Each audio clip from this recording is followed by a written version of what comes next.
Cerita diawali dengan dibunuhnya Kanata Tomakui. Setelah kematiannya itu ia terbangun kembali sebagai goblin di sebuah koloni yang dipimpin oleh Gobji dan ia diberi nama Gobru. Karena pertumbuhan goblin yang cukup cepat, ia pun memulai perburuannya ke dunia luar bersama Gobkichi yaitu teman sesama goblinnya. Setelah Gobru membunuh hewan buruannya, ia mendapatkan skill dari hewan yang ia bunuh. Selain skill, levelnya juga ikut meningkat, dan jika sudah mencapai level 100 ia akan berevolusi. Pada perburuan selanjutnya, ia mengajak Gobmi untuk ikut berburu. Dengan formasi Gobmi di belakang, Gobru di tengah dan Gobkichi di depan.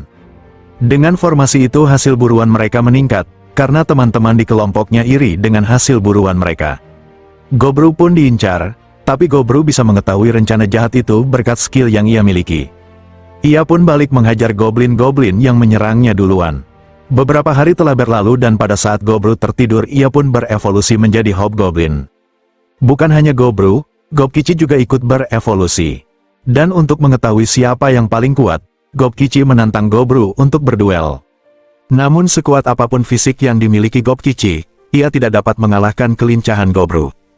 Dan Gobru pun menjadi pemenangnya. Setelah berduel, mereka melanjutkan perburuannya dan ingin melawan musuh yang jauh lebih kuat yaitu melawan segerombolan serigala hitam. Setelah mengalahkan segerombolan serigala hitam, Gobru membawa hasil buruannya ke goa tempat kelompok goblin tinggal. Kemudian, kelompok goblin itu meminta agar Gobru mengajari kelompok goblin cara untuk berburu dan cara membuat senjata. Beberapa hari telah berlalu, dan pada saat Gobru sedang melatih kelompoknya datanglah tim perantau yaitu para goblin yang sudah berevolusi. Atau juga ayah dari goblin-goblin di kelompok itu, tim perantau itu membawa banyak manusia untuk dijadikan budak. Namun Gobru tidak setuju dengan hal itu dan ia meminta untuk menyerahkan manusia-manusia itu kepadanya. Tim perantau pun memutuskan untuk memulai duel untuk memperebutkan posisi pemimpin kelompok goblin. Namun dengan mudah Gobru mengalahkan pemimpin kelompok goblin dengan mudah berkat skill yang ia miliki. Gobru pun mengambil alih posisi itu karena ia berhasil mengalahkannya. Gobru juga menyelamatkan manusia yang diculik, dan sebagai imbalan menyelamatkan manusia itu, Gobru meminta untuk diajari pengetahuan tentang manusia. Beberapa hari telah berlalu dan Gobru melanjutkan perburuannya dengan senjata dan peralatan yang lebih bagus. Ia seorang diri berhasil mengalahkan Three Horde Horse dengan mudah. Namun ia masih belum puas dengan hasil tersebut, Gobru melanjutkan perburuannya ke kawasan hutan utara. Ia pun menemukan beruang merah, monster yang sangat kuat. Ia pun mulai memikirkan rencananya untuk melawan beruang merah itu. Setelah bertarung dengan sengit ia berhasil menang dari beruang merah itu. Namun ia harus menukarkan kemenangan itu dengan tangan kirinya. Bukan hanya kemenangan yang diraih oleh Gobru, ia juga berevolusi menjadi ogre. Setelah ia pulang ke markas goblin, Gobkichi yang tidak bisa menandingi kekuatan Gobru memutuskan untuk berburu agar ia juga bisa berevolusi.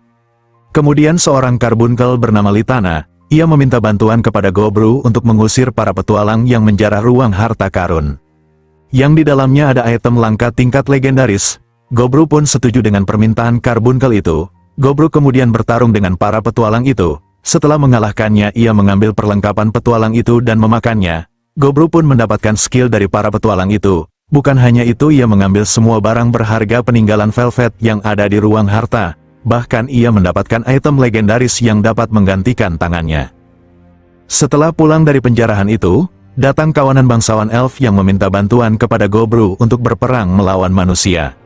Namun Gobru menolak tawaran dari bangsa elf karena mereka yang bertindak tidak sopan dan arogan. Kemudian Gobru menawan beberapa bangsa elf itu. Di samping itu, Gobkichi yang terus berburu kini berevolusi menjadi demigod.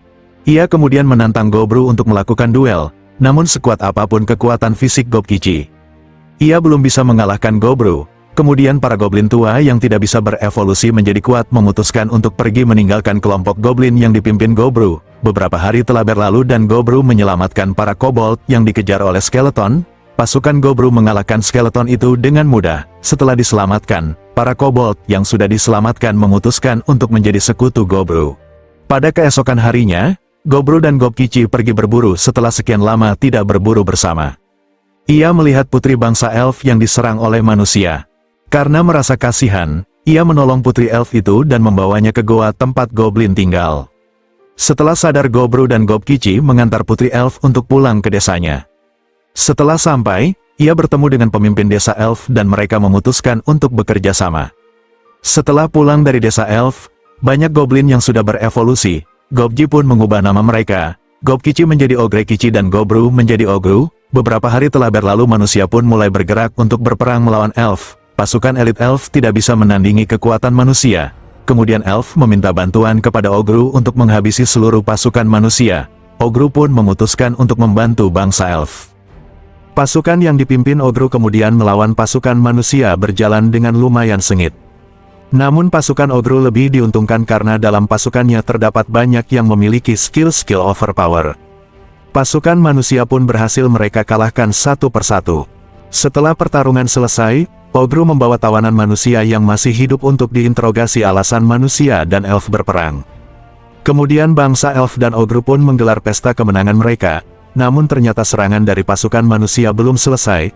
Ogru pun meneruskan tugasnya sebagai tentara bayaran, dan berkat rencana Ogru yang sudah matang, tim tentara bayaran itu pun kembali mengalahkan pasukan manusia dengan mudah, dan Ogru kembali membawa manusia yang dinilai kuat olehnya untuk dijadikan tawanan. Beberapa hari telah berlalu dan tibalah pertarungan dengan manusia kembali terjadi. Pasukan tentara bayaran Ogru kembali menyerang pasukan manusia. Namun tampaknya Ogru kali ini mendapatkan lawan yang sepadan, atau mungkin juga lebih kuat darinya. Ia bertarung dengan Pilipo, salah satu Rugald Orden, orang yang menerima berkah dari dewa. Mereka bertarung dengan sangat sengit, bahkan Ogru sampai terpojok. Kemudian mereka sama-sama mengerahkan seluruh kekuatannya. Namun di tengah pertempuran Pilipo melarikan diri dan Ogru tidak dapat mengejarnya. Ogru memutuskan untuk menyudahi perang dengan manusia. Ia memberikan obat, yang menjadi alasan manusia berperang dengan elf, yaitu obat untuk Tuan Putri kepada pasukan manusia. Setelah pertarungan besar melawan manusia berakhir, banyak juga goblin yang berevolusi menjadi semakin kuat dengan skill-skill baru mereka. Dan tentu saja nama mereka ikut berubah. Di dunia ini nama adalah sesuatu yang sangat penting. Karena dengan mengetahui nama, musuh bisa merapalkan mantra kepada si pemilik nama. Beberapa hari telah berlalu dan Ogru memutuskan untuk tidak bepergian kemana-mana. Ia memperbaiki goa tempat tinggalnya dan ia mempelajari banyak skill hebat yang bisa ia gunakan. Ia juga mendapatkan senjata-senjata bagus berkat skill dwarf yang membuatnya. Bukan hanya itu, Ogru memutuskan untuk memulai untuk bertani agar makanan setiap ras dapat terpenuhi. Beberapa hari berlalu dan kemudian Ogru diundang ke pesta bangsa elf karena Ogru sudah mengakhiri perang dengan manusia. Kemudian pada waktu senggang ia membuat lipan tengkorak dari tulang-tulang andit untuk dijadikan kekuatan kendaraan dan membawa manusia yang sebelumnya telah diculik oleh kelompok perantau untuk pergi ke kota. Dan ia membagikan tim untuk menjelajah dunia manusia dan mencari informasi tentang dunia manusia. Beberapa hari telah berlalu, kelompok Ogru pun sampai di kota perbatasan Trien. Namun pada saat sesampainya di sana, Ogru malah mendapatkan diskriminasi karena ia adalah Ogre. Ia kemudian merubah dirinya menjadi dirinya sebelum direinkarnasikan. Ogru kemudian melibatkan dirinya kepada permasalahan yang melibatkan Tuan Putri yang diculik oleh kawanan penjahat. Putri itu pun kemudian meminta Ogru untuk menjadi pengawalnya ke ibu kota kerajaan. Ogru kemudian menerima pekerjaan itu karena ia juga penasaran dengan ibu kota kerajaan. Perjalanan mereka pun berjalan dengan lancar, mereka menemukan banyak monster-monster baru. Mereka juga memasak hasil buruan itu. Namun di tengah perjalanan, ia bertemu dengan monster yang cukup tangguh yaitu Elang Giok yang menerima berkah dari dewa. Ogru pun bertarung cukup lama sampai ia kehilangan satu tangan dan satu kakinya. Namun, untuk sekarang itu bukanlah masalah yang besar. Kemudian ia berhasil mengalahkan Elang Giok itu setelah bertarung dengan serius. Berkat mengalahkan Elang Giok itu, ia mendapatkan banyak skill yang berguna untuk ia gunakan dalam pertempuran.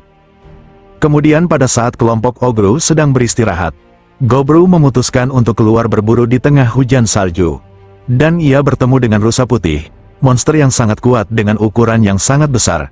Meskipun Ogru ingin bertarung dengan rusa itu, tapi rusa itu kabur dan menjatuhkan tanduknya. Hanya dengan memakannya ia mendapatkan banyak skill. Perjalanan pun berlanjut dan ia bertemu dengan party yang sedang pelawan Fomorian.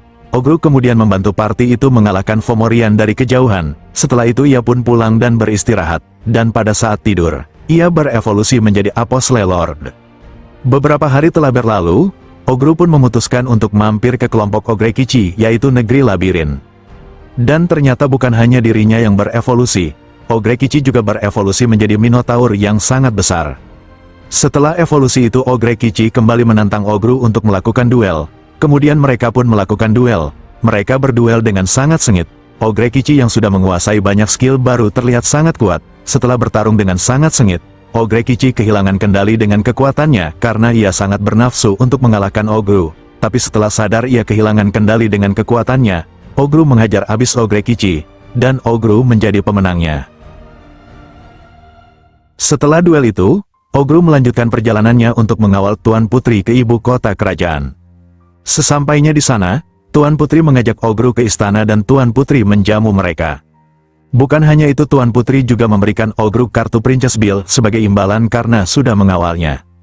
Kartu itu digunakan untuk Ogru agar ia dengan mudah keluar masuk ke ibu kota. Setelah itu Ogru pun pulang kembali ke hutan. Sesampainya di hutan, Ogru dan yang lainnya kaget melihat goa tempat tinggalnya yang awalnya goa gelap menjadi bangunan yang mewah.